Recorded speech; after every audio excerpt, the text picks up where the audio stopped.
My boyfriend said, "You have to trust me." I replied, "I'm ending this to save myself." Then I printed receipts, met him in daylight, packed my things, blocked numbers, set an email archive rule, chose therapy over drama, and smiled. Because months later a new address popped up first. Original post: I am 25 now. I was 21 when I met him. He was 23. We had a mutual friend who said we would get along. We went to different schools. We texted for weeks. We sent dumb photos of pets and late ramen. At 4 months, we called it dating. He brought me small gifts, stickers, a book I had mentioned once, a scarf when it got cold. He asked about my exams. He said goodnight first. He made it easy to breathe. There was one thing that sat strange. He never had his phone when we met. He said he forgot it. He said the battery was dead. He said he left it in his car. It sounded harmless. He gave me no other reason to doubt, so I let it pass. I was young and grateful to be chosen. Later, he started to push on my life. He said some of my male friends were not real friends. He said they wanted more. He said my photos on social were too much. He said he loved me and wanted to protect us. I thought that was love. I deleted old posts. I muted group chats. I went quiet so he could feel safe. He was pleased. Then he found something else to pick at. There was always another pebble in his shoe that became my fault. After a few months, he grew distant. Fewer calls, short replies, whole days with nothing. The silence felt like pulling a plug. I shook. I stared at my phone and counted to 60 and checked again. I asked to see his phone, not with drama, calm. He stalled. He said he did not like tests. I held out my hand. He gave it at last. It was not one chat. It was many, hearts, photos, late-night lines. One girl had his name in her bio. She posted a photo of his jacket and tagged him. There were birthday essays to him with private jokes I did not know. There were messages where he described his day like he described it to me. He had told her about his run. He had told her about his coffee shop. It felt like seeing my life typed again for someone else. I did not scream. I did not smash his phone. I did not run to a friend. I typed one note on paper: names, dates, times. I took photos of the worst lines and sent them to my own email. Then I closed the phone and handed it back. I said, "We need to talk." He said he could explain. I said, "Tomorrow in daylight, somewhere public." That was the first action, not a scene. A plan. Update 1. We met at a cafe near campus at noon. I arrived early and chose a table by the window. I had printed the messages I needed. I placed them in a folder. When he came in, he tried to kiss my head. I leaned back. He sat. He smiled like he was tired. I put the folder on the table. I opened it. I slid the first page so he could read. It was the girl with his name in her bio. He stared. His mouth opened and closed like he had swallowed wrong water. He said, "This is a joke." I slid the second page. Another girl, another chat, new dates. He said, "My friends did that. They had my passwords. They thought it would be funny." He looked around the cafe as if the walls would nod. I did not raise my voice. I asked 3 questions. Who are the friends? Why did you keep meeting them alone if it was a joke? Why do the stories match your day? He said the names fast, like he could outrun the sound. He said they were sorry. He said they would tell me. He said I had to believe him. He had no answer for the days that matched. He texted 2 friends in front of me. They both replied with the same line. We were just messing around. It read like they had practiced. It read like a script, not a truth. He showed me the messages like proof. I looked at the birthday note again. I looked at the photo of his jacket on someone else's chair. I looked at the selfie he had sent at midnight with a face I knew and a caption I did not. He saw my face and changed tactics. He said he loved me. He said he was not like other guys. He said this would crush him if I did not forgive. He said he would hurt himself if I walked away. He said it soft so the table next to us would not hear. My spine went cold. My hands stayed flat.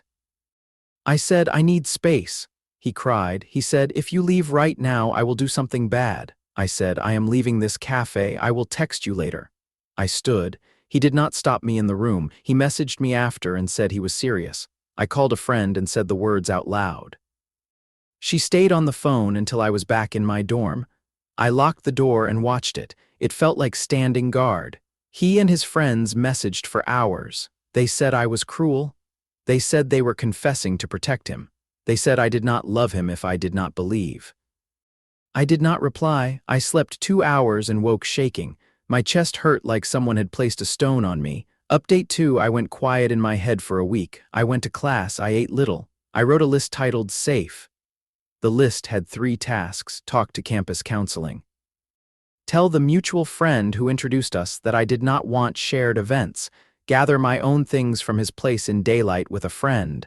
I did those 3 first. The counselor spoke slowly. She said my safety came before anyone else's feelings. She gave me a sheet about self-harm threats in relationships. It said that is a form of control. I did not know that word could fit here. Control. It felt like a puzzle piece. I carried the paper in my backpack. The mutual friend was kind. She said she had seen a few cracks. She said she did not know the extent. She texted me the next day that the other girl had messaged her to ask if I was okay. It turned out the girl had found out too. He had told her that I was just a clingy friend. She had believed him until she saw the birthday date mismatch. She broke up with him. She sent me 2 lines. I am sorry, I did not know. I believed her because her message was small and plain. He kept pushing. He wrote long paragraphs about promises and forever. He sent a photo of a rope in a drawer. He said it was a joke right after. He said I made him feel like that. I saved the messages to a folder in case anyone asked later. I did not answer. Silence can feel like a storm in your hands. It is still the right weather. Then I did a wrong thing. I took him back. I am not proud. I was afraid he would hurt himself. I was afraid I was overreacting. His friends pressed. They told me to think of who he was before. They told me this would ruin him. I said yes during a call because my head felt like a bell being hit and I wanted the ringing to stop. We got back together. He said he would never hurt me again. He said he had no explanation. He said his friends had been cruel. He said I had to trust. No details, no full story. He wanted a seal on a broken jar without glue. My anger found another shape. I became what he had been. I went through his socials. I made him hand me passwords. I checked his follow lists. I pushed as he had pushed. It felt like holding a hot coin. It burned and I did not drop it. When he sighed or slowed in a text, I snapped that he was doing it again. I told him he was lucky I stayed. I said a sentence I still hate. I am here to make you pay. He stared at me like I had become a stranger. I had.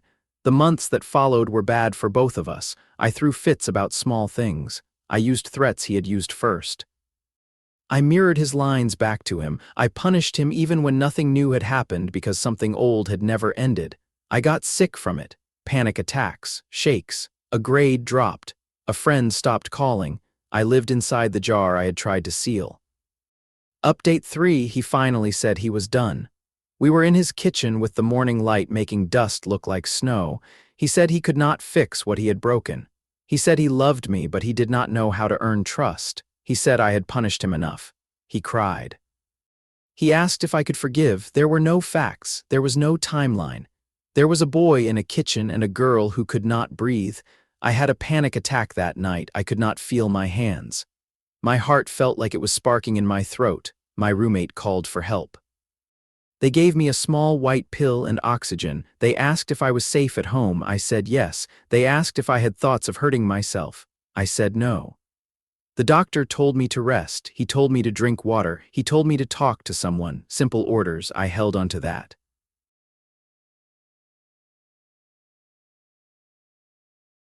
I slept badly and woke up tired of myself. I looked around and saw my life as it had become.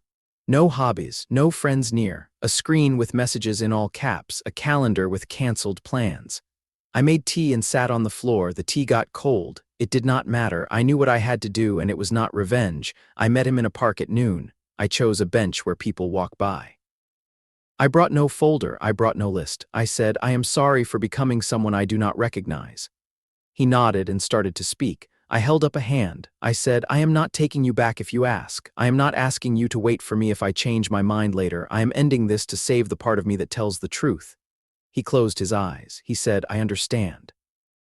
I said, I hope you get help with the parts that make you lie and threaten. He said, I will. I said, goodbye. Then I left the bench and did not turn. He tried to contact me twice in the next week. One message said he had bought a bus ticket and wanted to talk before he left town. I did not reply. The next said he was at a bad place and needed me. I sent a single text back with a hotline number and the sentence, "Please call them." Then I blocked him. I sent a short note to his 2 friends. "Do not contact me. Your messages are saved. That is all."